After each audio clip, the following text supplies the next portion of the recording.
ang barangay captain ng District of Talomo, the biggest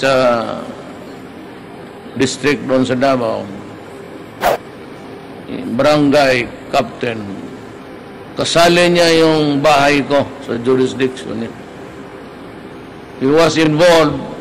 I never knew it, but he died last week.